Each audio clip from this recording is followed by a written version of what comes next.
அஸ்ஸலாமு அலைக்கும் வரஹ்மத்துல்லாஹி வபரகாத்துஹு. அன்புக்குரிய சகோதர சகோதரிகளே, நம்மள பல பேருக்கு ஒரு சந்தேகம் இருந்துக்கிட்டே இருக்குது. ஒவ்வொரு தொழுகையிலையும் என்ன அஜரத் துவா செய்யணும்? தொழுது முடித்த பின்னாடி நிறைய நாங்கள் துவா கேட்குறோம். சில நேரங்களில் இது சரிதானான்னு தெரியல, இப்படி தான் முறையாக கேட்கணுமான்னு தெரியல, என்னென்ன விஷயத்தெல்லாம் அல்லாஹ் கேட்கணும் தெரியல. குறிப்பாக தொழுது முடித்த பின்னாடி ஃபரதான ஒரு வணக்கத்தை நிறைவு செய்ததுக்கு பின்னாடி எந்த விஷயத்தை முக்கியத்துவம் வாய்ந்து கேட்கணும் அப்படின்ற கேள்வி நம்மளில் நிறைய பேர்கிட்ட இருக்குது. தனிப்பட்ட முறையில் எனக்கு கமெண்ட் பாக்ஸில் வந்து நிறைய சகோதரர்கள் சகோதரிகள் இந்த கேள்வியும் கேட்குறாங்க. அந்த கேள்விக்கு பதிலாக முஹம்மது ஸல்லல்லாஹு அலைஹி வஸல்லம் சில குறிப்பிட்ட சஹாபாக்களுக்கு தொழுது முடித்த உடனே இந்த துவாவை நீங்கள் மறக்காமல் கேட்டுருங்க அப்படின்னு சொல்லி கற்றுக் கொடுத்தாங்க. அந்த துவாவை தான் இன்றைக்கு நாம் இந்த காணொலியில் பார்க்க போகிறோம். கண்டிப்பாக இது உங்களுக்கு பிடித்திருக்கும் என்று நான் நம்புகிறேன். உங்களுக்கு இது பிடித்திருந்தால் பிறரோடு இதை பகிருங்கள்.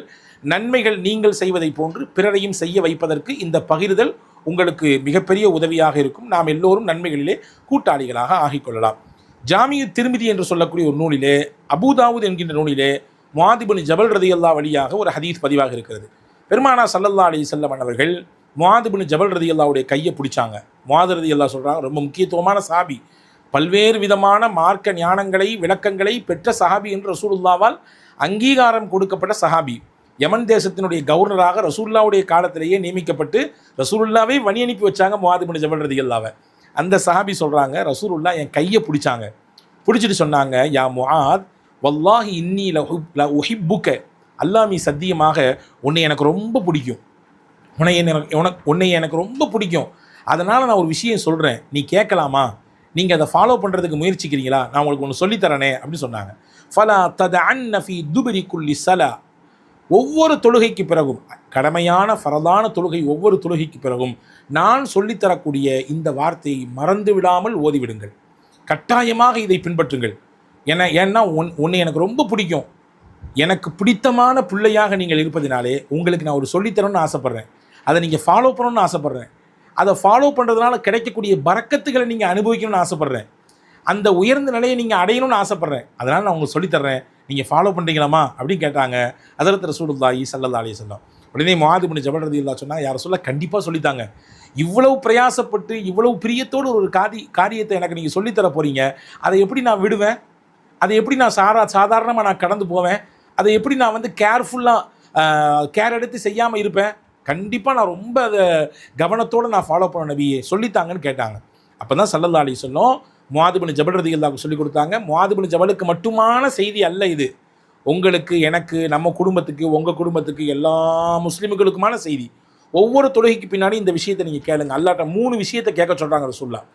நீங்கள் மற்ற காரியங்கள்லாம் கேட்கலாம், உங்களுடைய உலக விஷயங்கள், படிப்பு சார்ந்த விஷயங்கள், பொருளாதாரம் சார்ந்த விஷயங்கள், குடும்பம் சார்ந்த விஷயங்கள், நெருக்கடிகள் சார்ந்த விஷயங்கள், வேறு எக்ஸட்ரா ஒவ்வொருத்தருக்கும் ஒவ்வொரு விதமான தேவைகளும் ஒவ்வொரு விதமான கோரிக்கைகள் இருக்குது. அதை எல்லாத்தையும் கேளுங்க. ஆனால் எல்லாத்தையும் கேட்குறதுக்கு முன்னாடி இதை மறந்துடாமல் கேட்டுருங்க. 3 விஷயம் தான், ரொம்ப ஷார்ட் அண்ட் ஸ்வீட்டாக ரசூலுல்லாஹ் சொல்லி கொடுக்காங்க. சொல்லலாமா? முதல் விஷயம், அல்லாஹும்ம அஇன்னி அலா திக்ரிக்க வ ஷுக்ரிக்க வ ஹுஸ்னி இபாதத்திக். ரொம்ப ஷார்ட்டாக இருக்குல்ல, மனப்பாடம் பண்ணுறதுக்கு ரொம்ப லேசாக இருக்கும் பாருங்க. அல்லாஹும்ம அஇன்னி அலா திக்ரிக்க வ ஷுக்ரிக்க வ ஹுஸ்னி இபாதத்திக். யா அல்லாஹ், எனக்கு நீ உதவி செய். அதனுடைய பொருளை பாருங்கள், எவ்வளவு அற்புதமான பொருள். யா அல்லாஹ், எனக்கு நீ உதவி செய்ய வேண்டும். எதற்கு உதவி செய்ய வேண்டும்? உன்னை நினைப்பதற்கு. உன்னை நாங்கள் மனசாலையும் நினைக்கணும், வாயாலையும் நாவாலையும் நினைவு கூறணும். அது மட்டுமல்ல, ஒ ஷுக்ரிக், உனக்கு நன்றி செய்யணும். உனக்கு நன்றி செய்வதற்கான வாய்ப்பை எனக்கு கொடு.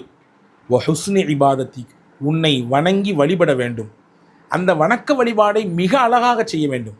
எந்த நெருக்கடியும் இல்லாமல் செய்யணும், எந்த விதமான அழுத்தங்களும் இல்லாமல் செய்யணும். அந்த இபாதத்தில் எங்களுக்கு ஒரு இன்பம் கிடைக்கணும். இந்த 3 விஷயத்துக்கு எனக்கு நீ உதவி செய்ய அல்லாஹ். உன்னை நினைக்கணும், கல்பாலி நினைக்கணும், நாவாலி நினைக்கணும். உனக்கு சுக்ரியா செய்யணும், சுக்ரியா அதா கர்னா, நான் உனக்கு நன்றி செய்ய வேண்டும். உனக்கு நாங்கள் நன்றி செய்வதற்கான வாய்ப்பை எனக்கு தரணும். 3வது, உன்னை வணங்க, அந்த வணக்கத்தில் அழகானதை பின்பற்ற, அந்த வணக்கத்தில் இன்பம் காண எங்களுக்கு நீ உதவி செய்ய வேண்டும்.